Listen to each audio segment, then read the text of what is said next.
Saudaraku, dalam perjalanan menuju kesadaran akan kebesaran Tuhan, menyadari keberadaan karena adanya Tuhan, seringkali kita dihadapkan dengan situasi yang tidak mampu kita terima. Entah itu kehilangan, kesengsaraan, kehinaan, kemiskinan, atau justru kelimpahan dan kesenangan. Namun, bukan berarti dalam kesengsaraan kita bisa bertemu Tuhan. Bukan dalam kemiskinan kita jadi melihat Tuhan. Kehilangan dan kehinaan hanyalah situasi. Kesengsaraan dan kemiskinan hanyalah alur cerita. Laku yang harus dilakoni. Garisan hidup yang harus dijalani dengan keikhlasan dan ketulusan. Kelimpahan dan kekurangan sama-sama amanah. Kesenangan dan kesengsaraan soma-soma jalan yang harus ditempuh. Keberhasilan dan kegagalan soma-soma pelajaran yang harus diambil hikmahnya. Pasrah kepada Tuhan bukan berarti kita diam menerima keadaan tanpa berusaha mengerahkan segenap kemampuan untuk melewati ujian juga. Bukan berarti kita mampu dan berjasa untuk diri sendiri dan orang lain. Kita melihat dengan penglihatan Tuhan. Kita mendengar dengan pendengaran Tuhan.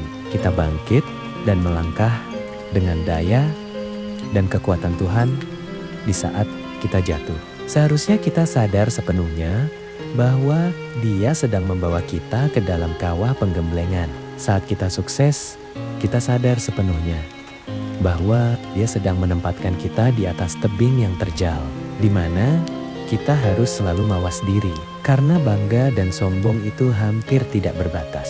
Bahkan rasa bangga adalah bentuk penyangkalan, pengakuan dualisme yang menghambat penyatuan, batas tipis yang begitu pekat yang menjauhkan kita dari pintu kesadaran. Dalam kesengsaraan, kita menyadari bahwa Tuhan mampu menuntun kita ke dalam singgasana keberhasilan. Dalam kesenangan kita menyadari bahwa kita sebenarnya tidak mampu mendapatkan apapun tanpa pemberian Tuhan. Senang dan sengsara sama-sama bentuk kasih sayang Tuhan. Bila kita menyadari sepenuhnya, maka Tuhan akan memperlihatkan dirinya dalam keberhasilan dan kegagalan, dalam kelimpahan dan kekurangan.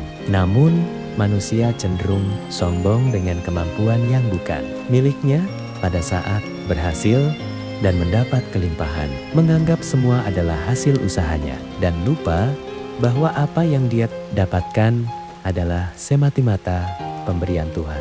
Hingga jatuh ke dalam jurang kemaksiatan. Pada saat gagal dan sengsara, manusia rentan menduakan dan bersandar kepada selain Tuhan. Entah itu bersandar kepada makhluk atau kepada harta benda. Berhentilah sejenak. Renungkan sesaat. Berusahalah untuk hening agar merasakan kehadiran Tuhan dalam setiap detak jantung, dalam setiap hembusan nafas, agar rasa rindu terlepaskan. Karena ternyata Dia tak pernah sedetik pun meninggal kita, selalu dekat dengan kita. Bahkan tak ada yang lebih dekat dengan kita selain Dia. Tuhan selalu bersama kita dalam susah maupun senang, kelimpahan dan kekurangan.